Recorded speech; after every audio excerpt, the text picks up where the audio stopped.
శాతవాహనులు ఎవరనే దానిపై వివాదాలు కంటిన్యూ అవుతున్నాయి. వీరు తెలుగువారేనా? వీరు తెలంగాణ ప్రాంతం వారా? మహారాష్ట్ర నుంచి వలస వచ్చారా? బ్రాహ్మణుల, క్షత్రియుల? వీళ్ళెవరనే దానిపై ఎవరి వాదన వారిదే. తెలుగువారే అనడానికి ఆధారాలేమిటి? మహారాష్ట్రీయులు అని చెప్పడానికి ఉన్న సాక్ష్యాలేమిటి?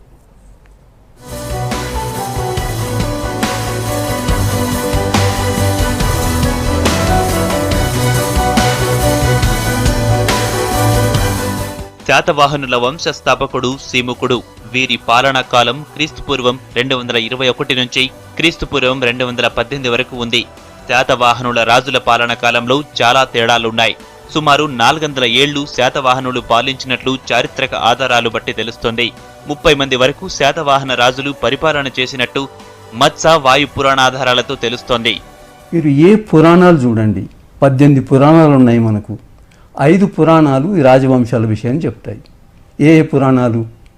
మత్స్య పురాణం, వాయు పురాణం, విష్ణు పురాణం, బ్రహ్మాండ పురాణం, భాగవత పురాణం. ఈ 5 పురాణాల్లోనే మగధ రాజులు ఎప్పుడు వెళ్ళినారు, ఎంతకాలం వెళ్ళినారు, మగధల తర్వాత నందులు ఎంతకాలం వెళ్ళినారు, ఆ తర్వాత ఎవరు వచ్చినారు, ఆ తర్వాత శుంగ కన్వ డైనాసిటీస్, ఆ తర్వాత శాతవాహనులు వెళ్ళినారు.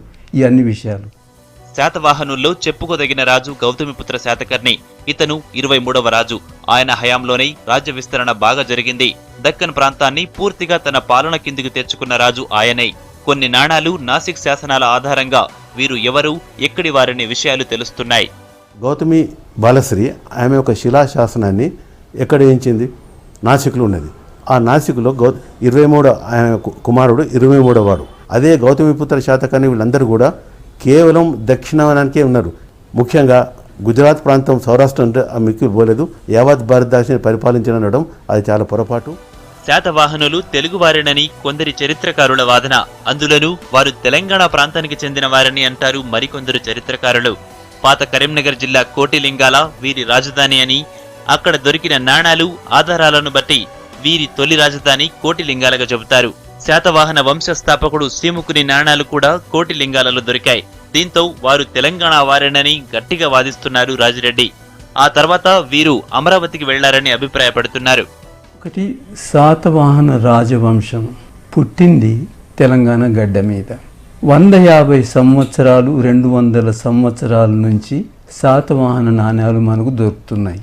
కానీ ఆ వంశపు మూల పురుషుడు చిముకుడు, ఆయన నాణ్యాలు దొరికినవి ఒక కోటలింగాల్లోనే, ఇంకెక్కడ దొరకలేదు.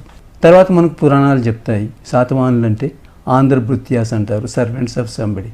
అంటే ఎవరి సర్వెంట్ వారు. ఆ నాణ్యాలు కూడా మనకు దొరికినవి ఎక్కడ? కోటలింగాల్లో. మరికొందరు చరిత్రకారులు మాత్రం ఈ వాదనతో విభేదిస్తున్నారు. శాతవాహనులు మహారాష్ట్ర నుంచి తెలంగాణకు వచ్చారని చెబుతున్నారు. వీరి పూర్వీకులు మహారాష్ట్రీయులేనని మరికొందరి వాదన. వీళ్ళు మహారాష్ట్రలో చెప్పడానికి ఇంకో కారణం ఏంటంటే, వీరు వేయించిన శాసనాలు అన్నీ కూడా ఎక్కడున్నాయి? మహారాష్ట్రలో ఉన్నాయి, నాసిక్లో ఉన్నాయి. నాగానిక శిలాశాసనం కానీ, గౌతమి బాలశ్రీ శిలాశాసనం కానీ, తర్వాత వారి యొక్క మొదటి రాజధాని పైథాన్, వీళ్ళు తెలుగులో ప్రతిష్టానపురం అంటారు. తెలంగాణకు వాళ్ళకి ఏమాత్రం సంబంధం లేదు.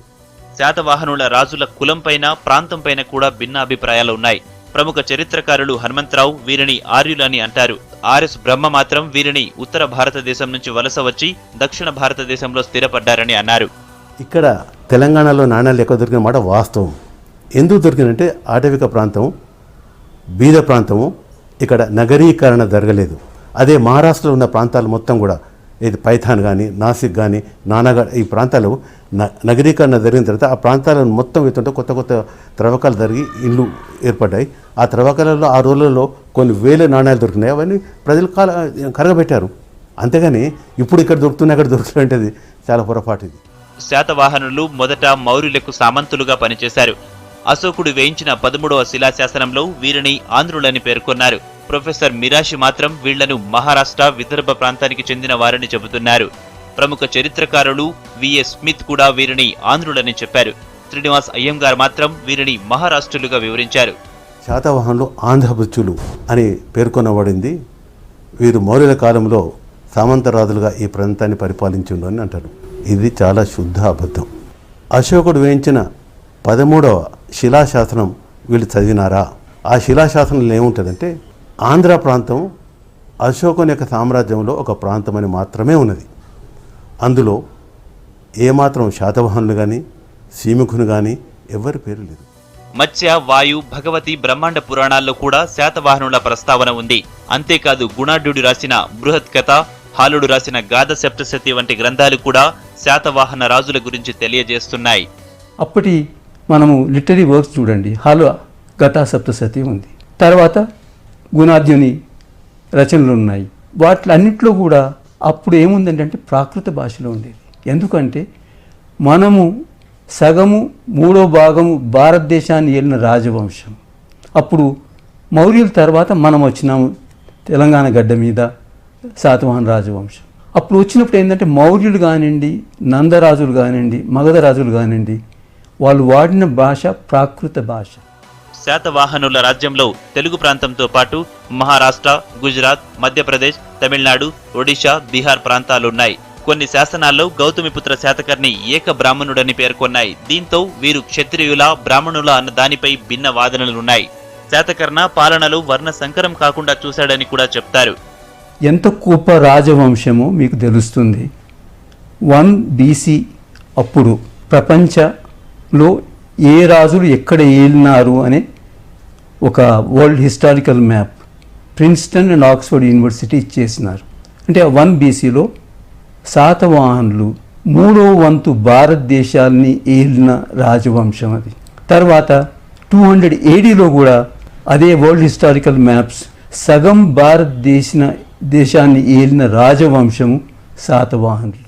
ఈ నేలను పాలించిన ఘనచరిత్ర కలిగిన శాతవాహనులు నిజంగానే తెలుగువారే అనడానికి స్పష్టమైన ఆధారాలు దొరకలేదు. వీరు ఏ కులానికి, ఏ ప్రాంతానికి చెందిన వారు కూడా తెలియడం లేదు. దీనిపై చరిత్రను ఇంకా పరిశోధించాల్సి ఉంది.